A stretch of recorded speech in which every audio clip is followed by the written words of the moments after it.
A estrela. A vida cotidiana é dura, e a maioria de nós busca constantemente escapar dela por meio de fantasias e sonhos. As estrelas se alimentam dessa fragilidade, destacando-se das demais por meio de um estilo inconfundível e atraente. Elas nos fazem desejar observá-las. Ao mesmo tempo, são vagas e etéreas, mantendo certa distância e deixando-nos imaginar que há algo mais por trás disso tudo. Sua essência onírica atua em nosso inconsciente. Nem sequer percebemos o quanto somos influenciados por elas. Aprendemos a transformá-las em objeto de adoração ao projetar nela a presença brilhante, porém inatingível da estrela. A estrela fetichista. Um dia, em 1922, em Berlim, na Alemanha, foi lançado um chamamento para o elenco para o papel de uma jovem mulher voluptuosa num filme chamado Tragédia do Amor. Das centenas de atrizes jovens que lutavam por oportunidades e compareceram, a maioria faria de tudo para chamar a atenção do diretor de elenco, inclusive expondo-se de forma inconveniente. Havia, porém, uma jovem mulher na fila que estava vestida de forma simples e não praticava nenhuma daquelas manobras desesperadas das outras moças. Mesmo assim, ela se destacou. A jovem carregava um cachorrinho na coleira e havia colocado um colar elegante no pescoço do animal. O diretor de elenco notou-a de imediato. Ele a observou enquanto ela permanecia na fila, segurando calmamente o cachorrinho nos braços e mantendo-se reservada. Quando acendeu um cigarro, seus gestos eram lentos e sugestivos. Ele ficou fascinado com suas pernas e seu rosto, com a forma sinuosa como se movia, e com o toque de frieza em seus olhos. Quando chegou à frente da fila, ele já havia escolhido-a. Seu nome era Marlene Dietrich. Em 1929, quando o diretor austríaco-americano Joseph von Sternberg chegou a Berlim para começar a trabalhar no filme O Anjo Azul, Dietrich, então com 27 anos, já era bastante conhecida no mundo do cinema e do teatro berlinenses. O Anjo Azul contaria a história de uma mulher chamada Lola Lola, que se aproveita de forma cruel dos homens. E todas as melhores atrizes de Berlim desejavam o papel, exceto, ao que tudo indica, Dietrich, que deixou claro que considerava o papel medíocre. Von Sternberg deveria escolher entre as demais atrizes que já tinha em mente. Pouco depois de chegar a Berlim, no entanto, Von Sternberg assistiu a um espetáculo musical para ver um ator que pensava em contratar para o Anjo Azul. A estrela do musical era Dietrich, e assim que ela entrou em cena, Von Sternberg percebeu que não conseguia tirar os olhos dela. Ela o fitou de forma direta e insolente, como um homem. E então havia aquelas pernas, e a forma como se apoiava provocativamente contra a parede. Von Sternberg esqueceu o ator que viera conhecer. Ele havia encontrado sua Lola Lola. Von Sternberg conseguiu convencer Dietrich a aceitar o papel, e em seguida pôs-se a trabalhar, moldando-a à imagem da Lola que ele imaginava. Mudou-lhe o penteado, desenhou uma linha branca sobre o nariz para deixá-lo mais fino. Ensinou-lhe a olhar para a câmera com a insolência que ele havia visto no palco. Quando as filmagens começaram, ele criou um sistema de iluminação feito especialmente para ela. Uma luz que a seguia aonde quer que ela fosse, estrategicamente realçada por véus e fumaça. Obcecado por sua criação, ele a seguia por toda parte. Ninguém mais podia aproximar-se dela. Texto lateral. O rosto sereno e brilhante, que não pedia nada, simplesmente existia. Era um rosto vazio, pensou ele. Um rosto que podia mudar a qualquer instante. Era como uma casa bela e vazia, à espera de tapeçarias e de vida. Podia transformar-se em palácio ou em bordel. Tudo dependia de quem a habitasse. O que era limitado, em comparação, era tudo o que já estava feito e rotulado. Erich Maria Remarque, sobre Marlene Dietrich, em Arco de Triunfo. Marlene Dietrich não é uma atriz, como Sarah Bernhardt. Ela é um mito, como Frine. André Maural, citado em Edar Morin, As Estrelas, traduzido por Richard Howard.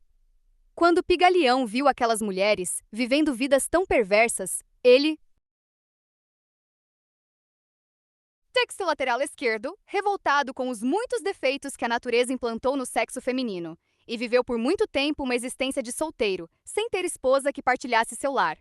Mas, enquanto isso, com uma arte maravilhosa, esculpiu habilmente uma estátua de marfim nevado. Tornou-a mais bela do que qualquer mulher já nascera, e enamorou-se de sua própria criação.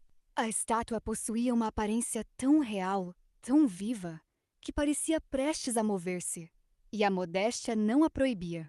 Assim, com arte tão hábil, escondeu a sua arte.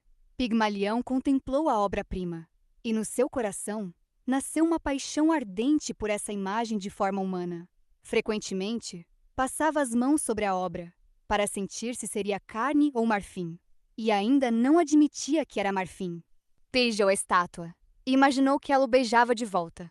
Falou-lhe, abraçou-a e imaginou que os seus dedos se afundavam nas formas que tocava. E com receio de deixar marcas, evitava pressionar a carne, por vezes com palavras lisonjeiras e por vezes também com presentes que as jovens apreciam. A adornou, vestiu-lhe os membros com roupas de mulher e colocou-lhe nos dedos anéis longos, colares em volta do pescoço. E toda essa riqueza tornou a imagem ainda mais bela. Não era menos adorada. Pigmalião colocou então a estátua sobre um leito, coberto com tecidos de cor púrpura de tiro, e, deitando a cabeça sobre travesseiros macios, ali a deixou repousar, como se fosse uma deusa, e a chamou de sua amada. O Festival de Vênus era celebrado com grande pompa. Texto principal. O Anjo Azul foi um enorme sucesso na Alemanha. O público ficou fascinado com Dietrich, aquele olhar frio e cruel, enquanto ela estendia as pernas sobre um banquinho, revelando a roupa íntima, a forma sem esforço com que chamava a atenção diante das câmeras. Outros, além de von Sternberg, ficaram obcecados por ela. Um homem que morria de câncer, o conde Sacha Colowrat, teve um último desejo: ver as pernas de Marlene Dietrich de perto. Dietrich atendeu ao pedido, visitando-o no hospital e erguendo a saia. Ele suspirou e disse: "Obrigado. Agora posso morrer feliz." Pouco depois, os estúdios Paramount levaram Dietrich para Hollywood, onde todos logo falavam dela. Em festas, todos os olhares se voltavam para ela ao entrar na sala. Era sempre acompanhada pelos homens mais belos de Hollywood e usava roupas ao mesmo tempo lindas e inusitadas: pijamas de ouro e prata, terno de marinheiro com chapéu de iatista. No dia seguinte, o visual era copiado por mulheres de toda a cidade. Depois, espalhou-se pelas revistas e nasceu uma nova tendência. O verdadeiro centro de toda essa fascinação, porém, era sem dúvida o rosto de Dietrich. O que havia encantado von Sternberg era o seu vazio. Bastava um simples jogo de luzes para que ele fizesse daquele rosto o que quisesse. Dietrich acabou deixando de trabalhar com von Sternberg, mas nunca esqueceu o que ele lhe ensinara. Uma noite, em 1951, o diretor Fritz Lang, que ia dirigir o filme Rancho Notório, passou de carro diante do escritório dele e viu um clarão de luz na janela. Temendo um assalto, desceu do carro, subiu as escadas e espiou pela fresta da porta. Era Dietrich, tirando fotos de si mesma no espelho, estudando o próprio rosto de todos os ângulos. Marlene Dietrich mantinha uma distância de si mesma. Podia estudar seu rosto, suas pernas, seu corpo como se fosse outra pessoa. Isso lhe dava o poder de moldar a própria aparência, transformando-a para causar efeito. Podia posar do jeito que mais excitasse um homem, deixando que ele a visse conforme sua fantasia, fosse de sadismo, de voluptuosidade ou de perigo. E cada homem que a conheceu ou que a viu no cinema fantasiou sem parar sobre ela. O efeito também se fez sentir entre as mulheres. Nas palavras de um escritor, ela projetava sexo sem gênero. Mas essa distância de si mesma conferia-lhe uma certa frieza, tanto no cinema quanto na vida real. Era como um objeto belo, digno de ser adorado e admirado da mesma forma que admiramos uma obra de arte. O fetiche é um objeto que desperta uma resposta emocional e que nos dá a sensação de que lhe damos vida. Por ser um objeto, podemos imaginar tudo o que quisermos sobre ele. A maioria das pessoas é demasiado volátil, complexa e reativa para que consigamos vê-las como algo que possamos fetichizar.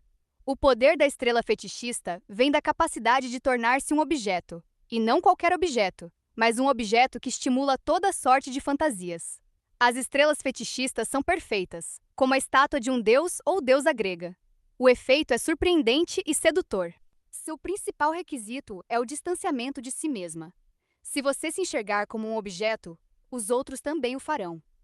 Uma aparência etérea e onírica intensifica ainda mais o efeito.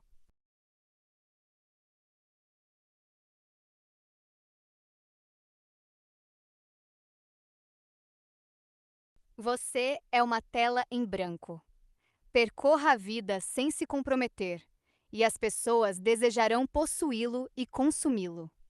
De todas as partes do seu corpo que atraem atenção fetichista, o rosto é a mais poderosa. Portanto, aprenda a ajustá-lo como se fosse um instrumento, fazendo-o irradiar uma fascinante ambiguidade para produzir efeito.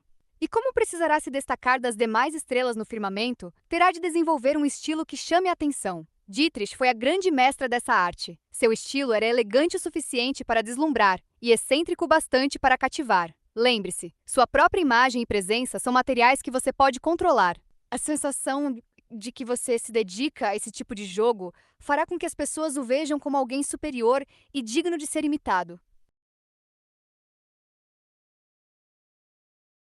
Ela possuía uma postura tão natural, tanta economia de gestos, que se tornou tão envolvente quanto uma obra de Modigliani. Ela tinha a qualidade essencial de uma estrela. Podia ser magnífica sem fazer absolutamente nada. Berlin Actress Lily Darvas ou Marlene Dietrich. A estrela mítica. Em 2 de julho de 1960, poucas semanas antes da Convenção Nacional Democrata daquele ano, o ex-presidente Harry Truman declarou publicamente que John F. Kennedy, que já havia conquistado delegados suficientes para ser o candidato do partido à presidência, era jovem demais e inexperiente para o cargo. A resposta de Kennedy foi surpreendente. Ele convocou uma coletiva de imprensa, transmitida ao vivo e para todo o país em 4 de julho. O clima do evento intensificou-se, porque ele estava em férias e ninguém esperava por ele. Na hora marcada, Kennedy entrou no salão como um xerife entrando em uma cidade do Velho Oeste. Começou dizendo que havia disputado as primárias estaduais com muito esforço e despesas, e que havia vencido os opositores de forma justa. Quem era Truman para questionar o processo democrático? Este é um país jovem, prosseguiu Kennedy, com a voz cada vez mais firme. Fundado por homens jovens, e ainda jovens de coração. O mundo está mudando, as velhas formas já não servem. É hora de uma nova geração assumir a liderança para enfrentar novos problemas e novas oportunidades. Até os adversários de Kennedy concordaram que seu discurso foi emocionante. Ele redirecionou a crítica de Truman. O problema não era a inexperiência dele, mas sim o monopólio do poder mantido pela geração mais velha. Seu estilo foi tão eloquente quanto suas palavras. Sua performance lembrou os filmes de sua época, como Shane enfrentando os fazendeiros corruptos ou James Dean em Vida, Amores e Paixão. Kennedy até se assemelhava a Dean, especialmente no ar de fria distância que demonstrava. Meses depois, já confirmado como candidato democrata à presidência, Kennedy enfrentou seu oponente republicano, Richard Nixon, no primeiro debate televisionado de alcance nacional. Nixon era perspicaz. Dominava os elementos mais marcantes do jornalismo de televisão e da fotografia. Elementos fundamentais no cinema: presença, carisma e uma história própria. Sua aparência atraente, habilidade de se apresentar, fantasias heróicas e inteligência criativa, Kennedy foi brilhantemente capaz de projetar uma imagem grandiosa. Ele apropriou-se de discursos da cultura de massa, especialmente de Hollywood, e os transferiu para a política. Texto lateral. O Festival de Vênus era celebrado com grande pompa em Chipre. As oferendas queimavam. As novilhas, com os chifres curvados enfeitados para a cerimônia, caíam diante do altar, e o branco de seus pescoços brilhava. Fumaça subia do incenso. Pigmalião, ao terminar a oferenda, rezou diante do altar, tímido e respeitoso. Se os deuses podem conceder tudo, peço que tenha como esposa, não ouso dizer, a jovem de marfim. Mas Vênus, presente em seu templo no dia da festa, entendeu o que suas preces significavam, e como sinal de aprovação, as chamas arderam 3 vezes.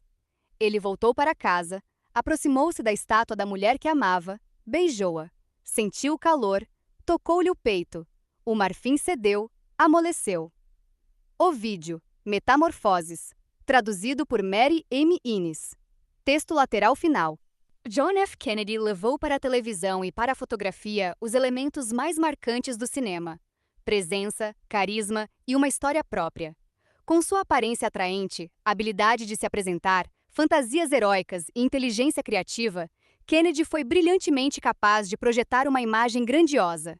Ele apropriou-se de discursos da cultura de massa, especialmente de Hollywood, e os transferiu para a política.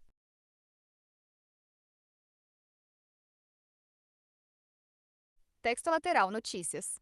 Por essa estratégia, ele fazia as notícias parecerem sonhos, e pareciam-se com os filmes, um universo de imagens que encenavam cenários de acordo com os desejos mais profundos do espectador.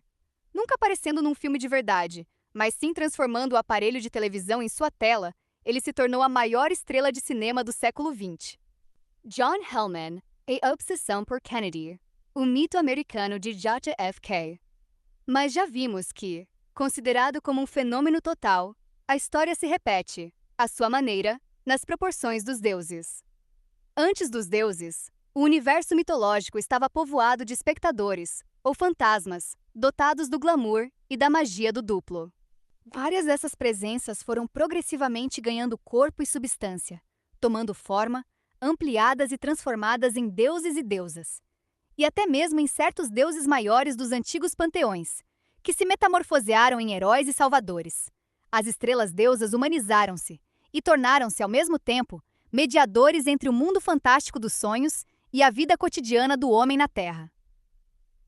Os heróis dos filmes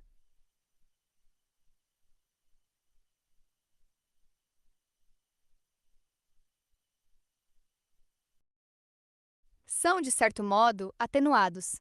Heróis mitológicos, neste sentido, tornam-se divinos. A estrela é o ator ou a atriz que absorve parte do herói, ou seja, a substância divina do herói ou da heroína do cinema, e que, por sua vez, enriquece essa substância com ela. Texto principal. Com isso, as perguntas eram respondidas e debatidas com segurança, citando estatísticas sobre as realizações da administração Eisenhower, na qual ele havia servido como vice-presidente. Mas, sob o brilho das câmeras, em preto e branco na televisão, ele era uma figura medonha. A sombra das 5 horas cobria-lhe o rosto. O suor escorria pela testa e pelas bochechas. O rosto caído de cansaço. Os olhos inquietos e pestanejantes. O corpo rígido. De que estaria tão preocupado? O contraste com Kennedy era impressionante. Se Nixon olhava apenas para o oponente, Kennedy fitava a plateia, fazendo contato visual com os espectadores, dirigindo-se a eles em suas salas de estar, sem nenhum discurso político. Se Nixon falava de dados e pontos minuciosos, Kennedy falava de liberdade, de construir uma nova sociedade, de recobrar o espírito pioneiro da América. Sua postura era sincera e enfática. Suas palavras não eram específicas, mas faziam os ouvintes imaginarem um futuro maravilhoso. No dia seguinte ao debate, os índices de popularidade de Kennedy subiram de forma milagrosa. E por onde quer que passasse, era recebido por multidões de jovens garotas, gritando, pulando de alegria. Com sua bela esposa Jack ao seu lado, ele era uma espécie de príncipe democrata.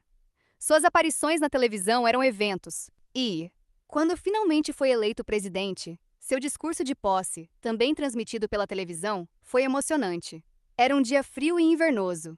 Ao fundo, Eisenhower, agasalhado em casaco e cachecol, parecia envelhecido e abatido. Mas Kennedy, sem casaco e sem colete, ergueu-se para falar à nação. Não creio que trocássemos nosso lugar com qualquer outro povo ou geração. Energia, a fé e a devoção que dedicamos a este empreendimento iluminarão nosso país e todos os que a servem.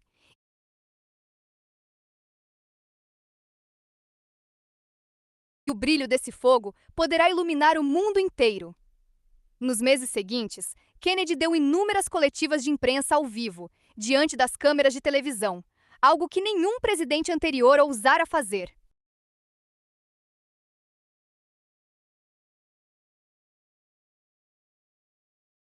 A estrela. Você é uma tela em branco. Percorra a vida sem se comprometer, e as pessoas desejarão possuí-lo e consumi-lo. De todas as partes do seu corpo que atraem a atenção fetichista, o rosto é a mais poderosa. Portanto, aprenda a ajustá-lo como se fosse um instrumento, fazendo-o irradiar uma fascinante ambiguidade para produzir efeito. E como precisará se destacar das demais estrelas no firmamento, terá de desenvolver um estilo que chame a atenção. Dietrich foi a grande mestra dessa arte. Seu estilo era elegante o suficiente para deslumbrar e excêntrico bastante para cativar. Lembre-se, sua própria imagem e presença são materiais que você pode controlar. A sensação de que você se dedica a esse tipo de jogo fará com que as pessoas o vejam como alguém superior e digno de ser imitado. Texto lateral. Ela possuía uma postura tão natural, tanta economia de gestos, que se tornou tão envolvente quanto uma obra de Modigliani. Ela tinha a qualidade essencial de uma estrela. Podia ser magnífica sem fazer absolutamente nada. Lily Darvas, atriz berlinense, sobre Marlene Dietrich. A estrela mítica. Em 2 de julho de 1960, poucas semanas antes da Convenção Nacional Democrata daquele ano, o ex-presidente Harry Truman declarou publicamente que John F. Kennedy, que já havia conquistado delegados suficientes para ser o candidato do partido à presidência, era jovem demais e inexperiente para o cargo. A resposta de Kennedy foi surpreendente. Ele convocou uma coletiva de imprensa, transmitida ao vivo e para todo o país em 4 de julho. O clima do evento intensificou-se porque ele estava em férias e ninguém esperava por ele. Na hora marcada, Kennedy entrou no salão como um xerife entrando em uma cidade do Velho Oeste. Começou dizendo que havia disputado as primárias estaduais com muito esforço e despesas, e que havia vencido os opositores de forma justa. Quem era Truman para questionar o processo democrático? Este é um país jovem, prosseguiu Kennedy, com a voz cada vez mais firme, fundado por homens jovens. E ainda jovens de coração. O mundo está mudando. As velhas formas já não servem. É hora de uma nova geração assumir a liderança para enfrentar novos problemas e novas oportunidades. Até os adversários de Kennedy concordaram que seu discurso foi emocionante. Ele redirecionou a crítica de Truman. O problema não era a inexperiência dele, mas sim o monopólio do poder mantido pela geração mais velha. Seu estilo foi tão eloquente quanto suas palavras. Sua performance lembrou os filmes de sua época, como Shane enfrentando os fazendeiros corruptos, ou James Dean em Vida, Amores e Paixão. Kennedy até se assemelhava a Dean, especialmente no ar de fria distância que demonstrava. Meses depois, já confirmado como candidato democrata à presidência, Kennedy enfrentou seu oponente republicano, Richard Nixon, no primeiro debate televisionado de alcance nacional. Nixon era perspicaz, dominava os elementos mais marcantes do jornalismo de televisão e da fotografia, elementos fundamentais no cinema: presença, carisma e uma história própria. Com sua aparência atraente, habilidade de se apresentar, fantasias heróicas e inteligência criativa, Kennedy foi brilhantemente capaz de projetar uma imagem grandiosa. Ele apropriou-se de discursos da cultura de massa, especialmente de Hollywood, e os transferiu para a política.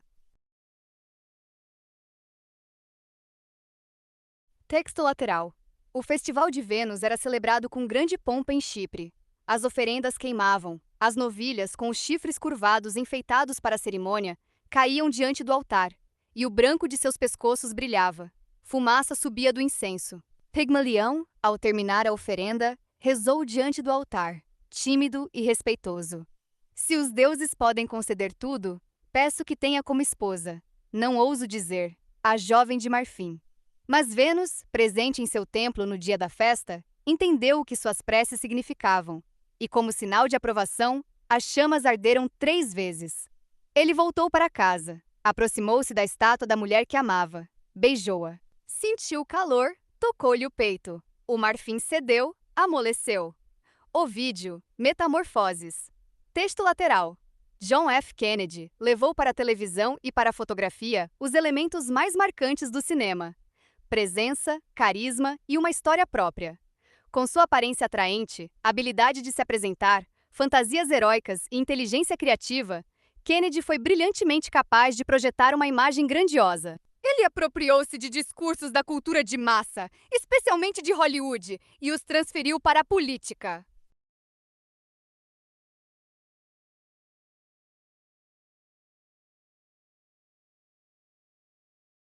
Texto lateral esquerdo. O selvagem adora ídolos de madeira e pedra. O homem civilizado, ídolos de carne e sangue. George Bernard Shaw. Quando os raios do olho encontram algum objeto límpido e bem polido, seja aço polido, vidro, água, uma pedra brilhante ou qualquer substância reluzente e polida que tenha brilho, luz e fulgor, esses raios do olho são refletidos de volta, e quem observa contempla a si mesmo e obtém uma visão de si próprio. É o que se vê ao se olhar no espelho. É como se você estivesse olhando para si mesmo através dos olhos de outrem. Ibn Hazm, O Colar da Pomba. Tratado sobre a arte e a prática do amor árabe. Tradução de A. J. Arbery. A única constelação importante de sedução coletiva produzida pelos tempos modernos é a dos filmes ou dos ídolos do cinema. Eles só existiam como mitos numa época incapaz de gerar grandes mitos ou figuras de sedução comparáveis às da mitologia ou da arte. O poder do cinema está no seu mito. Suas pedras, sua realidade psicológica ou imaginária, as impressões significativas que deixa, tudo isso é secundário. Só o mito é poderoso. E no cerne do mito cinematográfico está a sedução. A de uma figura sedutora célebre, um homem ou uma mulher. Mas citação superior, a vida de Jack estava muito mais ligada ao mito, à magia, à lenda e à saga, do que à teoria política ou à ciência política. Jacqueline Kennedy, uma semana após a morte de John F. Kennedy. As chaves da personagem. A sedução é uma forma de persuasão que busca contornar a consciência e despertar, em vez disso, a mente inconsciente. A razão disso é simples. Estamos rodeados de estímulos que disputam nossa atenção, bombardeando-nos com mensagens óbvias e com pessoas que nos manipulam de forma aberta, e raramente nos sentimos encantados ou enganados por elas. Tornamo-nos cada vez mais céticos. Tentar convencer alguém apelando à consciência, dizendo abertamente o que você quer e mostrando todas as suas cartas? Que esperança teria você? Você seria apenas mais um incômodo a ser ignorado. Para evitar esse destino, você precisa aprender a arte da insinuação, a chegar ao inconsciente. A expressão mais eloquente do inconsciente é o sonho, e ele está intimamente ligado ao mito. Ao acordar de um sonho, somos frequentemente assombrados por suas imagens e mensagens ambíguas. Os sonhos nos obcecam porque misturam o real e o irreal.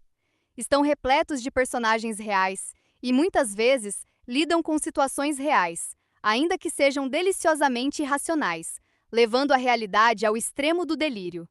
Se tudo num sonho fosse real, não teria poder sobre nós. Se tudo fosse real, nos sentiríamos menos envolvidos em seus prazeres e medos. É a fusão dos dois elementos que o torna inesquecível.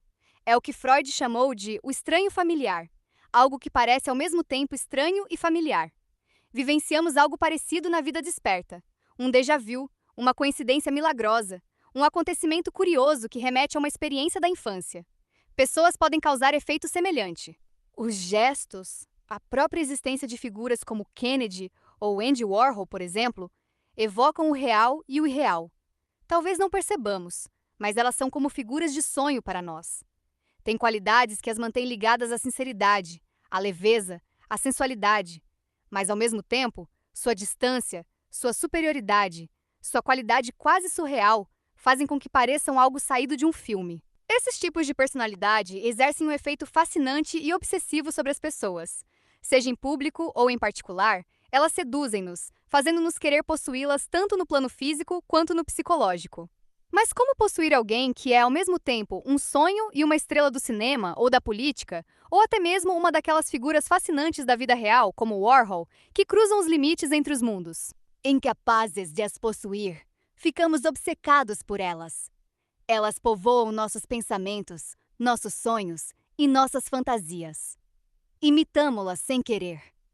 O psicólogo Sandor Ferenczi falou sobre a introjeção. A pessoa amada passa a fazer parte do nosso eu, e nós internalizamos sua personalidade. É esse o poder sedutor e oculto de uma estrela.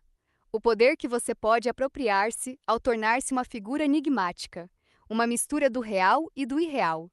A maioria das pessoas é desesperadamente banal, isto é, excessivamente real.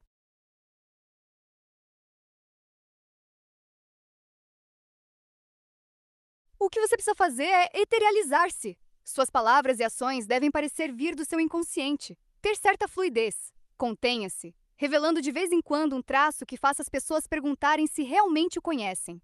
A estrela é uma criação do cinema moderno.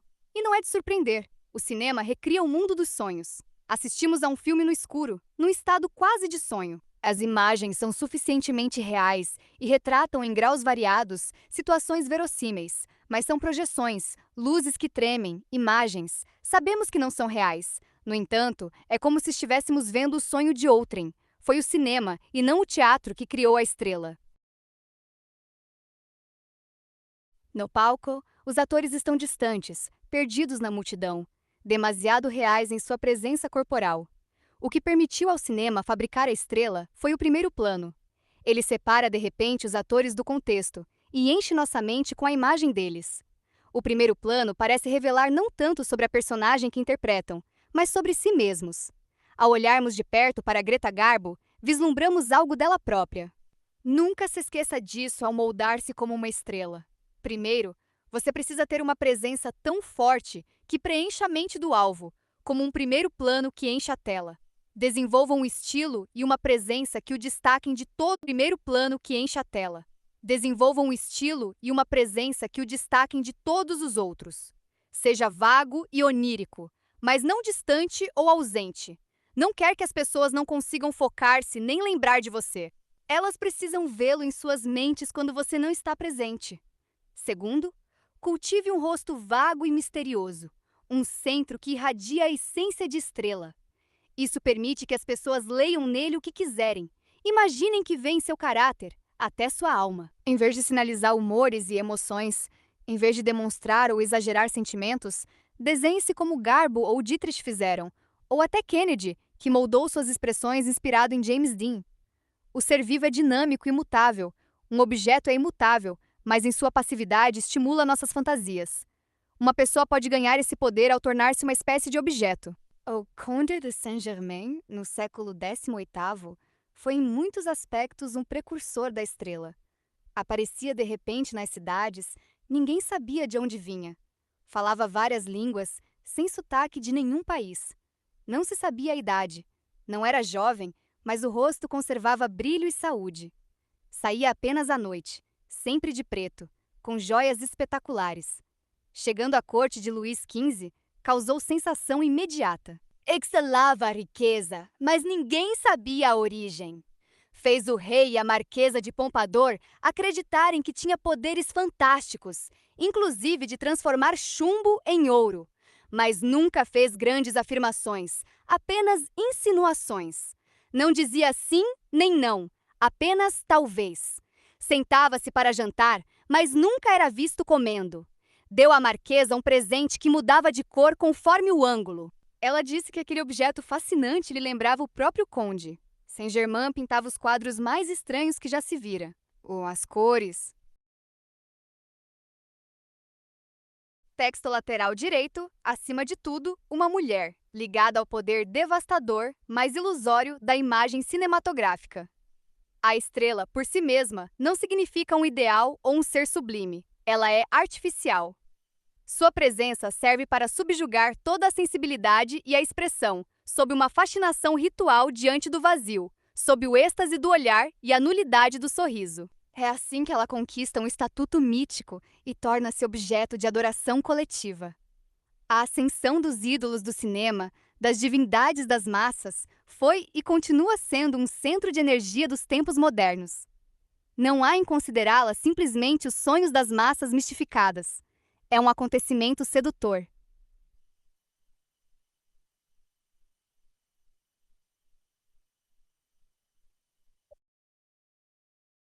Um acontecimento sedutor. Sem dúvida, a sedução, na era das massas, não dura mais do que antes. Os Liaisons Dangereuses, o diário de uma sedutora, e de resto, tudo quanto se encontra na mitologia antiga, contém sem dúvida as histórias mais ricas em sedução. Nossa sedução é ardente, enquanto que os nossos ídolos modernos são frios, sendo talvez o ponto de encontro de dois grandes princípios, o da imagem e o das massas. Os grandes sedutores nunca ofuscam por talento ou inteligência, mas por sua ausência. São ofuscantes em seu brilho e em sua frieza, a frieza da maquiagem e do ritual hierático.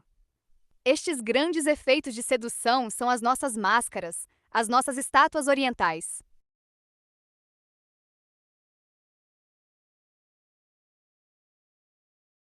Jean Baudrillard, Sedução. Tradução de Bryan Singer. Texto lateral esquerdo.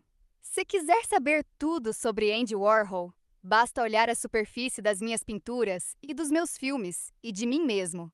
Eis que não há nada por trás disso. Andy Warhol, citado em Stephen Koch. Stargazer, a vida, o mundo e os filmes de Andy Warhol. Eram tão vibrantes que, quando pintava joias, as pessoas acreditavam que eram reais. Os pintores desesperavam-se por descobrir seus segredos, mas ele nunca os revelou. Partia de uma cidade como chegava, de repente e em silêncio. Seu maior admirador foi Casanova, que o conheceu e jamais o esqueceu. Quando ele morreu, ninguém acreditou. Anos, décadas, um século depois, as pessoas tinham certeza de que ele se escondia em algum lugar. Uma pessoa com poderes como os dele jamais morre.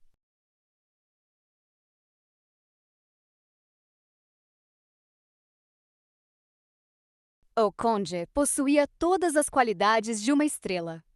Tudo nele era ambíguo e aberto a interpretações. Colorido e brilhante, destacava-se na multidão.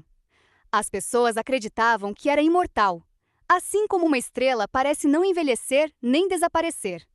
Suas palavras eram como sua presença, fascinantes, diversas, estranhas, com significado incerto.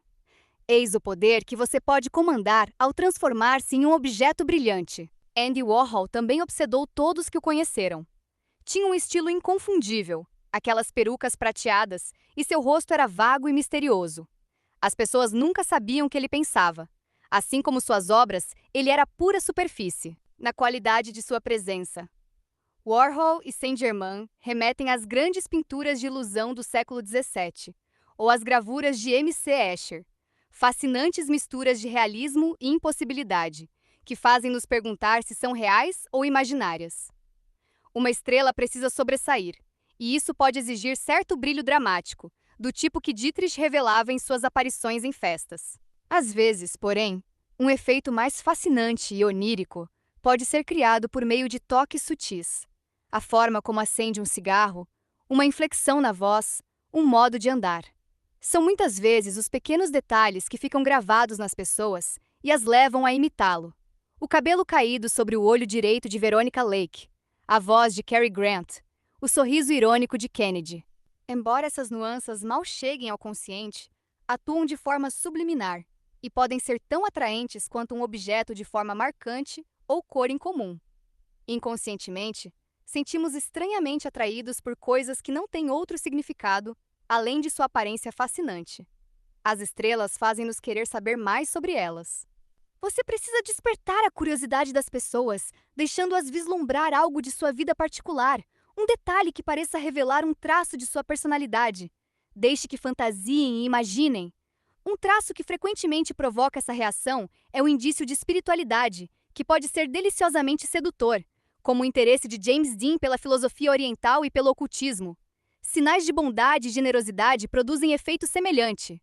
As estrelas são como os deuses do Olimpo, que vivem para o amor e o jogo. As coisas que você ama, pessoas, passatempos, animais, revelam o tipo de beleza moral que as pessoas gostariam de ver numa estrela. Explore esse desejo, mostrando vislumbres de sua vida particular, das causas que defende, da pessoa por quem está apaixonado.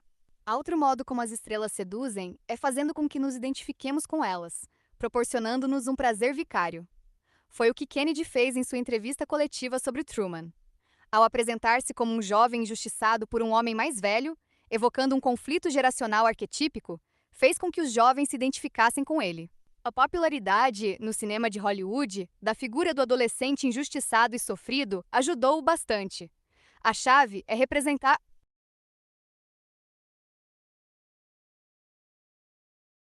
Tipo, assim como Jimmy Stewart representava o americano médio por excelência e Cary Grant, o aristocrata elegante. As pessoas do seu tipo se identificarão com você, projetando em você sua alegria ou sua dor. A atração não é constante, não está fixada em você nem em si mesma, está em fluxo constante. Torne sua imagem notável, singular e imitável. Dê aos outros um papel a desempenhar em sua vida, e eles se agruparão para se identificar com você. O poder de moldar a imagem de si mesmo dessa forma é imenso e profundo. Lembre-se, todo mundo é um artista público. As pessoas nunca sabem exatamente o que você pensa ou sente. Julgam-no pela aparência. Você é um ator. E os atores mais eficazes mantêm certa distância, como Dietrich. Podem moldar sua presença física como se fossem vistos de fora. Essa distância interior nos fascina. As estrelas brincam consigo mesmas, ajustando sua imagem, adaptando-a aos tempos. Nada é mais mutável do que uma imagem que esteve na moda há 10 anos e já não está. As estrelas devem renovar seu brilho ou encarar a pior das desgraças, o esquecimento. Símbolo: o ídolo. Uma pedra talhada na forma de um deus, às vezes revestida de ouro e joias. Os olhos dos adoradores preenchem a pedra de vida, imaginando que ela detém poderes reais. Sua forma permite que vejam o que desejam ver, um deus, quando na verdade é apenas uma pedra. O deus habita apenas na imaginação deles. Riscos. As estrelas criam ilusões que são prazerosas de contemplar. O perigo é que as pessoas se cansem delas. A ilusão deixa de fascinar e passem a admirar outra estrela. Se isso acontecer, será muito difícil recuperar seu lugar no firmamento. Você deve manter todos os olhares voltados para si a qualquer custo. Não se preocupe com a notoriedade nem com os ataques à sua imagem. Somos notavelmente tolerantes com nossas estrelas. Após a morte do presidente Kennedy, vieram à lume toda sorte de verdades desagradáveis. Os inúmeros casos amorosos, os vícios e os perigos. Mas isso não diminuiu seu prestígio. Pelo contrário, o público o considera um dos maiores presidentes dos Estados Unidos. Errol Flynn enfrentou inúmeros escândalos, inclusive um famoso processo por estupro, e isso apenas reforçou sua imagem de homem galante e sem escrúpulos. Uma vez que as pessoas aceitam uma estrela, qualquer tipo de exposição, mesmo a negativa, só alimenta a obsessão. É claro que há limites. As pessoas esperam de uma estrela uma beleza quase transcendente, e demasiadas fraquezas humanas acabam por desiludi-las. Mas a publicidade ruim é menos perigosa do que desaparecer por tempo demais, ou tornar-se excessivamente distante. Você não pode povoar os sonhos das pessoas se elas nunca o veem. Ao mesmo tempo, não pode deixar que o público o conheça demais, nem permitir que sua imagem se torne previsível. As pessoas se voltam contra você num instante se começar a entediá-las, pois o tédio é o pior dos males sociais. Talvez o maior risco que as estrelas enfrentam seja a atenção incessante que atraem. Uma atenção obsessiva pode tornar-se perturbadora e, em casos extremos, destrutiva. Como qualquer mulher atraente pode atestar, ser observado o tempo todo é exaustivo, e o efeito pode ser devastador, como mostra a história de Marilyn Monroe. A solução é cultivar a mesma distância de si mesma que Dietrich possuía. Receba a atenção e a adoração com certa reserva, e mantenha-se distanciado delas. Trate sua própria imagem com leveza e brincadeira. Acima de tudo, jamais se deixe obsessionar pela obsessão que os outros nutrem por você.